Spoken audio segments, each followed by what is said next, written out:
This game was hard. It left me short of breath and shaking. I didn't want it to end. Well, actually, I did. I wanted this absolute train wreck of a romance visual novel to be over as soon as possible. Stick around to see why. My name is Graeldon, and I'm reviewing Steam games in alphabetical order to find the hidden gems in the piles of garbage, and today's game is Doki Doki Family. Let's begin. Doki Doki Family is unfortunately not related to Doki Doki Literature Club, but if it was, it would be trying to get in the pants of that game. Doki Doki Family is the result you get when you take what would have been an adult game and remove all of the adult content. There's a lot of weird things that end up being implied rather than shown, and it means that the ending of the game escalates very quickly as content very obviously had to be removed. It also means that it reads like the fanfiction of a horny teenager with a step-family kink. The content and story of this game are questionable at the best of times.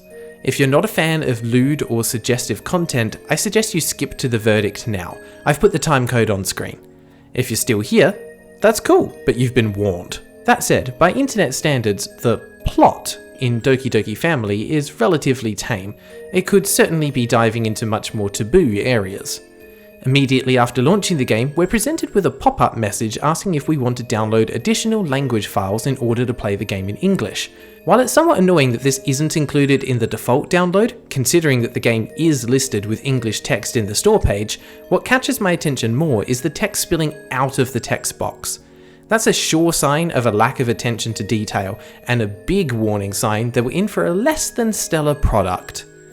With the language pack downloaded, we can start the actual game, which is when I find what is one of the worst designed settings menus that I've ever seen. Now don't get me wrong, it's worse to not have a settings menu at all, but this is horrific. The inconsistently spaced letters, the overly bright background, the text spilling out of the text box, the lack of capitalization, the broken English of be just about to, the need to scroll the page to see the bottom of the letters on the final option, the weirdly low resolution circles, and a system button that takes you to the menu you're currently in. If this were a character in a dating sim, I'd be running away screaming because I think I've just seen a nightmare. The game itself begins with a lovely backstory dump with a black background, possibly the least engaging way to start any game, where it is explained that the main character, Goro, has been orphaned after his parents died in a fatal car accident, and that he has now been adopted by a distant relative.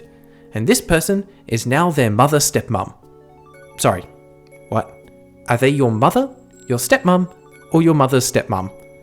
Stepmom turns out to be the correct answer, and if you've been around the internet for a while, you might know where this is going. We get a bit of an explanation about the family dynamic before we're introduced to the main cast of characters that we'll be interacting with over the course of the game. First up are the two sisters. On the right is Himari, the younger sister. The first thing we learn about her is that she's not a morning person. On the left is Suzune, the older sister. She teases Himari, and then we get this beautiful line from Goro. Ah yes, I too like to discuss barometric pressure when I'm having breakfast before heading to school. This is a perfectly normal conversation that a perfectly normal person would have on a perfectly normal day.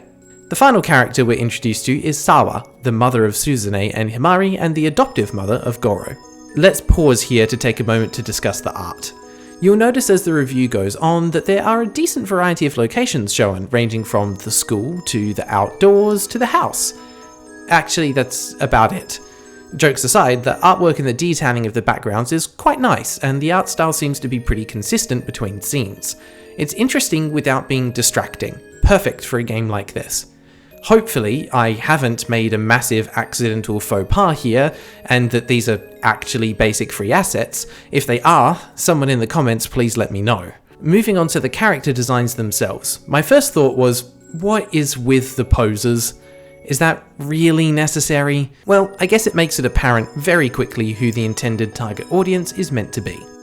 Outside of that, the character designs are just alright. There's enough detail to be able to tell them apart, yet also get a sense that they are actually related to each other. There's some nice detail and shading in both the outfits and the hair, but otherwise it comes across as just a bit generic anime. These characters simultaneously have a lot of personality and no personality. It should also be mentioned that the vast majority of the lines for these characters are actually voiced, but only in Japanese. 体質かな? Now, I don't speak any Japanese, so I don't feel qualified to judge the quality of the voice acting. I think the best way I can describe it is as being unremarkable. Before we get back to the quote-unquote plot, the final thing I'll mention is that the controls for the game are all perfectly serviceable. You've got save and reload functions, auto-progression for the text, a skip function, and even a log to be able to view any conversations you accidentally skipped over. Now that we've been introduced to the family, we learn a bit about Goro, namely that he has a condition called Doki Doki dependence, or heart-pounding condition. In the words of the game, this is an incredibly rare condition that results in a weak heart, and the best way to manage the condition is by exposing himself to exciting situations that will increase his heart rate. Goro had previously been coping by reading romance stories, listening to love songs, and watching romantic comedies. We'll learn about how this affects Goro soon, but before that, we get to learn a bit more about Suzune, the older sister. In a brief scene, we are shown that she's been given the responsibility of helping to teach language classes at school. Not sure why or how, it's just referred to as Suzune's class, despite the fact that she's still a student there. We're then reminded of the fact that Suzune is not related to Goro, something that the game will repeatedly remind you about for every family member at every possible opportunity. And this is followed immediately by a fellow classmate complimenting her breasts. And of course Goro agrees. We're 5 minutes into the story, and this is where we're at. Come on devs, haven't you heard of foreplay? After school, Goro and the family sit down for dinner and we're introduced to the father, called Father. That's right, he doesn't get a name. Not only that, his character doesn't get any character art either. We'll never know what he looks like. And to add insult to injury, he doesn't even get a capital F in his name. In all fairness, only Suzune, Himari, and Sawa get character art. No other characters are shown on screen, or named really. They're all male student A or female student B. I guess it serves as a way to keep the player focused on important characters, but it feels off to mention a long-time childhood friend called male student A. So, with his symptoms worsening, Goro decides to take himself to hospital where he is officially diagnosed. Previously, Goro had only read about this condition online, presumably while he was doing some late-night research. The first hospital is unable to make a diagnosis, and Goro is referred to another but needs to be taken there by his family, so he's forced to reveal his symptoms. At the appointment, it's revealed that without proper treatment to manage the condition, there is a risk of his symptoms worsening and potentially becoming life-threatening. The family sympathises with how difficult this must be and are at a loss of what to do. So at the father's suggestion, Goro is left to manage the condition on his own. Wink. A few days later, after the father had left for work, a family meeting is called. Suzune immediately asks, with all the subtlety of a car crash, if Goro has a crush on one of them. We are then immediately reminded that Goro is not blood related. So that's where this is going. Without the father's knowledge, all three of them have agreed to help get Goro's heart pounding. Their solution is to take it in turns to care for him.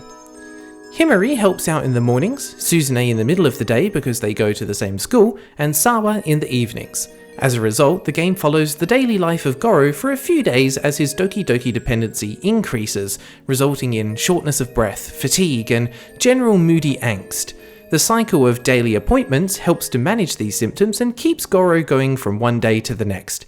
These symptoms, and his reluctance to have a personality of anything other than a wet blanket, sum up the protagonist. The number of times we get an internal monologue followed by a timid, "I'm fine," or "It's nothing," would give Squall from Final Fantasy VIII a run for his money. From here, things begin to slowly escalate as Goro inevitably begins to fall in love with his treatment, and likewise the women begin to fall for him. Quite exactly why, we'll never know, as Goro comes across from the player's perspective as extremely uninteresting and indecisive.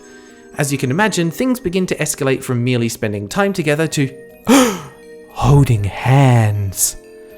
After a far too intimate bath with his adoptive mother, Himari meets Goro in his room for a chat and expresses her concern for Goro. And it's here that we have an opportunity to make the first narrative decision in the game. I've been waiting for this. This is what visual novels are all about. Making those big choices that will cause the plot to branch in different directions to reach different endings. My excitement is instantly killed, as the choices the game offers are completely unreadable. Seriously, how am I meant to know what I'm choosing? Look, moving right along, Goro then has equally intimate moments with Suzune during the day and Himari the next morning. The scenes in each are cropped in just the right way to avoid anything that would be not safe for work, and the text reflects that too. At the end of the next day, Goro is asked to hang out by his best friend, male student A. Unable to refuse, Goro heads off, and this leads to a sequence of events that left me scratching my head. Goro mentions that he wasn't able to get out until midnight, and then wonders if his dad would be home yet. Arriving home, it turns out that the father is indeed home, not that we'd ever be able to tell visually, and he asks Goro, "Where were you? It's almost dinner time." Who the heck is having dinner well past midnight? The dad must either be a machine, or have the worst workplace imaginable to stay up this late and then be out of the house before the kids even leave for school. To wrap up the day, Goro is brought into Sawa's room for cuddles. I was wondering how the heck the father isn't aware of this going on. It's actually revealed later in the story that the two of them sleep in different rooms. How convenient. About a week later, Goro returns to the hospital where it's revealed that there is a possible cure for his condition. He needs to fall in love with someone in order to overcome his dependency. After chatting with his sisters, it comes to light that both of them are willing to try to fall in love with Goro for his sake to cure his condition. And here we're presented with a second choice, one that we can actually read this time. I can't do that, but I may have to. Spoilers ahead. If you choose the first option, you will by default end up with Suzune. If you choose the second option, you'll be given a final choice that allows you to basically pick from either Suzune, Himari, Sawa, or in what the game calls the harem ending, all three. Additionally, going with Himari's route gives an extra choice that ends up with a bad ending, where Goro ends up so desperate that he takes the pills that will cure his condition, but will make him unable to love ever again.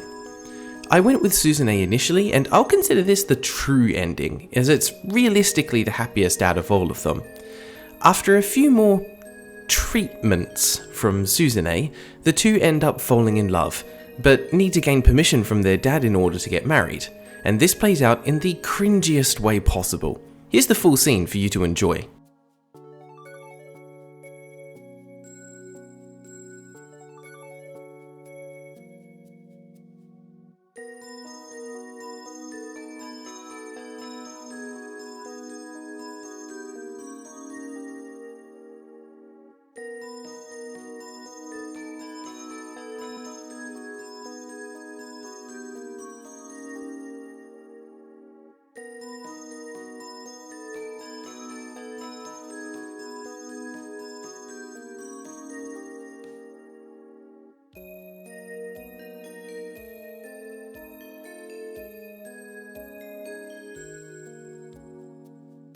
Less than 10 minutes after that, Goro and Suzune are married and have a child. The end. The other three endings play out in a similar way, often ending quite abruptly with varying degrees of happiness. You may have noticed that none of the characters really get any personal growth or development. This may have been intentional, or a side effect of the short length and limited number of branching choices in the game. And this meant that while Goro may have been feeling fulfilled, I was left feeling dead inside.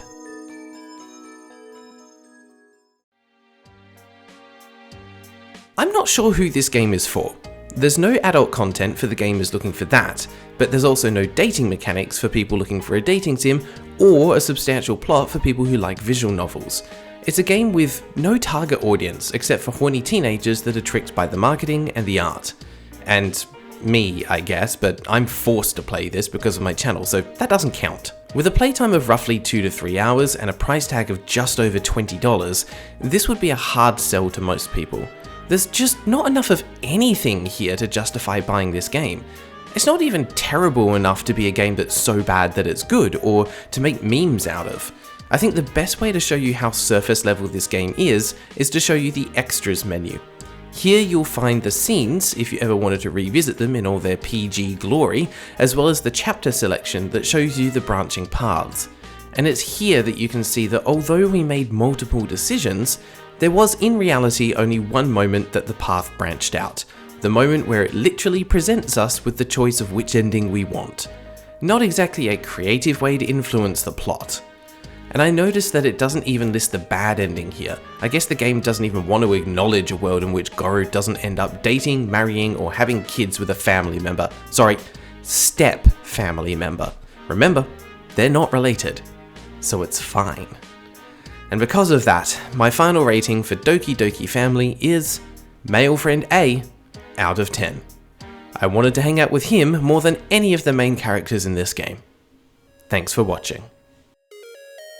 Hey, you're still here! Firstly, thanks for watching and supporting this very silly gaming journey that I'm on. And secondly, while you're waiting for the video to end, why not take a moment to like the video and make sure you're subscribed to see future ones. If you're feeling particularly adventurous, you can also leave a comment and say hi. I do my best to try to respond to everyone. I also aim to release new videos every Saturday, depending on the length of the game that I'm struggling my way through. So until the next one, take care.